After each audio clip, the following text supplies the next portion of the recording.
हरे कृष्णा, राधे राधे भक्तों, आप सभी का माघ मास महात्म्य में स्वागत है। पिछले अध्याय में हम हाथी के उद्धार की कथा और मरी हुई कन्याओं के जीवित होने की कथा का श्रवण कर रहे थे, जो आगे इस वीडियो में हम श्रवण करेंगे। एक दिव्य रूपधारी मनुष्य द्वारा मुनीश्वर को अपने पिछले जन्म की कथा के बारे में चर्चा की जा रही थी।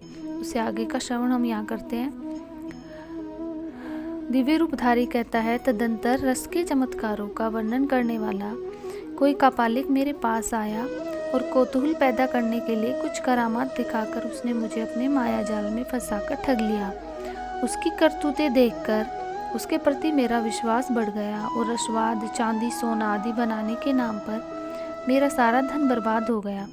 उस कापालिक ने मुझे भ्रम में डालकर बहुत दिनों तक भटकाया। उसके लिए धन देकर मैं दरिद्र हो गया।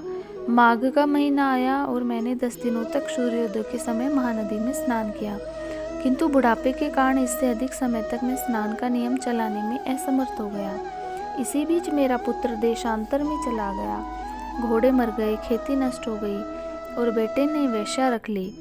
फिर भी भाई बंधु यह सोचकर कि यह बेचारा बूढ़ा धर्मात्मा पुण्यवान है, धर्म के ही उद्देश्य से मुझे कुछ सूखा अन्न और भात दे दिया करते थे।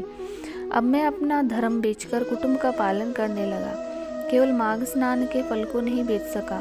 एक दिन जिया की लोलुपता के कारण दूसरे के घर पर खूब गले तक ठूसकर मिठाई खा ली।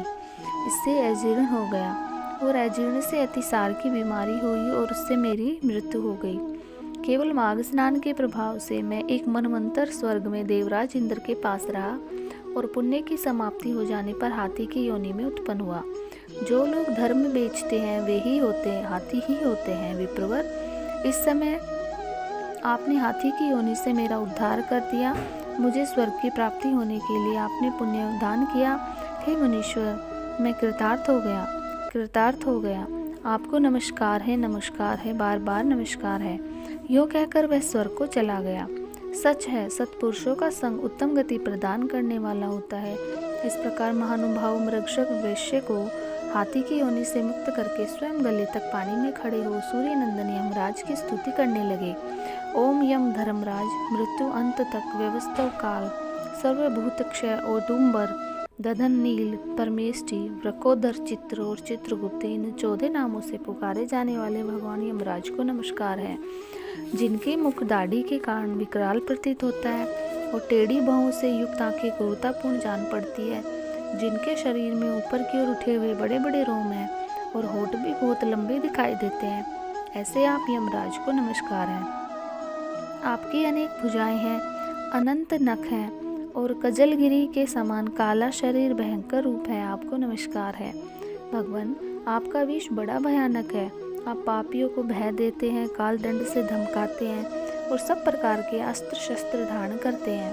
बहुत बड़ा भयशा आपका वाहन है और आपके नेत्र दहकते हुए अंगारों के समान जान पड़ते हैं। आप महान हैं। मेरू पर्वत के समान आपका विशाल रूप है और आप लाल माला और लाल वस्त्र धारण करते हैं, आपको नमस्कार है। कालांतात के मेघों की भांति जिनकी गर्जना गंभीर हो और प्रलयकालीन वायु के समान प्रचंड वेग है, जो समुद्र को भी पी जाते हैं, संपूर्ण जगत को ग्रास बना लेते हैं, पर्वत को चबा जाते हैं और मुख से आग उगलते हैं, उन भगवान यमराज को नमस्कार है। भगवान, अत्यंत घोर और अग्नि के समान तेजस्वी काल रूप मृत्यु, बहुत से रोग आपके पास सेवा में उपस्थित रहते हैं, आपको नमस्कार है। आप भयानक मारी और अत्यंत भयंकर महामारी के साथ रहते हैं। पापियों के लिए आपका ऐसा ही स्वरूप है, आपको बार बार नमस्कार है। वास्तव में तो आपका मुख खिले हुए कमल के समान प्रसन्नता से पूर्ण है, आपके नेत्रों में करुणा भरी है। आप पितृ स्वरूप हैं, आपको नमस्कार है। आपके केश अत्यंत कोमल, नेत्र बहुओं की रेखा से सुशोभित, मुख के ऊपर मूछें बड़ी सुंदर जान पड़ती है। पके हुए बिंब फल के समान लाल होठ आपकी शोभा बढ़ाते हैं। आप 2 भुजाओं से युक्त सुवर्ण के समान कांतिवान और सदा प्रसन्न रहने वाले हैं, आपको नमस्कार है। आप सब प्रकार के आभूषणों से विभूषित रत्न सिंहासन पर विराजमान, श्वेत माला, श्वेत वस्त्र धारण करने वाले और स्वच्छ छत्र से सुशोभित है। आपके दोनों ओर 2 दिव्य नारियां खड़ी हुई हैं और हाथों में वे सुंदर चंवल लिए डुला रही है, आपको नमस्कार है। गले के रत्न में हार से आप बड़ी सुंदर जान पड़ते हैं। रत्न में कुंडल आपके कानों की शोभा बढ़ाते हैं। आपके हार और बाजूबंद भी रत्न के ही हैं। आपके किरीट में नाना प्रकार के रत्न जड़े हुए हैं। कृपा दृष्टि या सीमा के अतिक्रमण कर जाती है। आपके मित्र भाव सबको देखते हैं। सब प्रकार की संपत्ति आपको समृद्धशाली बनाती है। आप सौभाग्यवान के परम आश्रय हैं। संयमनपुरी की सभा में शुभ्र रूप वाले धर्म शुभ लक्षण सत्य चंद्रमा के समान मनोहर रूपधारी दूध के समान उज्ज्वल दम तथा वर्णाश्रम जनित विशुद्ध आचरण आपके पास मूर्तिमान होकर सेवा में उपस्थित रहते हैं। जो सबके काल होते हुए भी शुभ कर्म करने वाले पुरुषों पर कृपा करते हैं। जो पुण्य आत्माओं की हितैषी सत्पुरुषों के संगी धर्मात्मा और धर्म का अनुष्ठान करने वालों के प्रिय उस धर्मराज को नमस्कार है। जो 14 सत्पुरुषों के साथ बैठकर जीवों की शुभाशुभ कर्मों को भली भांति विचार करते हैं, साक्षियों द्वारा अनुमोदन कराकर उन्हें दंड देते हैं और संपूर्ण विश्व को शांत रखते हैं। उन दक्षिण दिशा के स्वामी शांत स्वरूप यमराज को नमस्कार है। भगवान, आपके दूत पापी जीवों को दृढ़तापूर्वक बांधकर आपके सामने उपस्थित करते हैं और आप उन्हें आदेश देते हैं कि इन पापियों को ने घोर नरकों में गिराकर छेद डालो, टुकड़े कर दो, जला दो, सूखा डालो, पीस दो। इस प्रकार की बातें करते हुए यमुना जी के ज्येष्ठ भ्राता आप यमराज को मेरा प्रणाम है। जिन्होंने पंच महाज्ञानों के अनुष्ठान किया और जो सदा ही अपने कर्मों में पालन में रहते हैं, ऐसे लोगों से दूर से ही विमान पर आते देख आप दोनों हाथ जोड़े आगे बढ़कर उनका स्वागत करते हैं। आपके नेत्र कमल के समान विशाल है। वशिष्ठ जी कहते हैं, इस प्रकार स्तुति करके मृगशक ने उदारता और करुणा के भंडार तथा दक्षिण दिशा के स्वामी भगवान यम का ध्यान करते उन्हें साष्टांग प्रणाम किया। इससे भगवान यम को बड़ी प्रसन्नता हुई। वे महान तेजस्वी रूप धारण किए मुनि के सामने प्रकट हुए।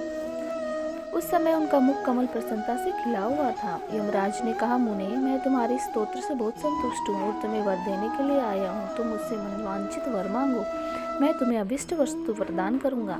उनकी बात सुनकर मुनीश्वर मृगशक उठकर खड़े हो गए और यमराज को सामने उपस्थित देखकर उनसे विस्मय हुआ और उनके नेत्र प्रसन्नता से खिल उठे। वृतांत को पाकर उन्होंने अपने को सफल मनोरथ समझा और हाथ जोड़कर कहा, भगवान, इन कन्याओं को प्राण दान दीजिए। मैं आपसे बारंबार यही याचना करता हूँ।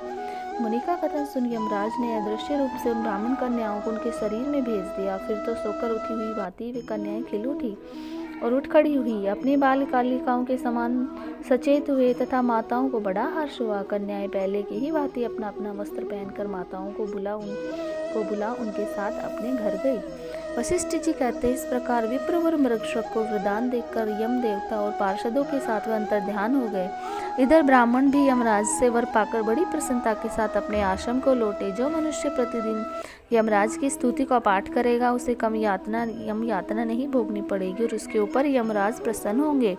उनकी बोलो ओम नमो नारायणाय। हमारी अगली वीडियो में आप यमलोक से लौटी हुई कन्याओं के द्वारा वहाँ की अनुभूति बातों का वर्णन सुनेंगे। बोलो श्री हरि माधव, जय श्री राधा की जय।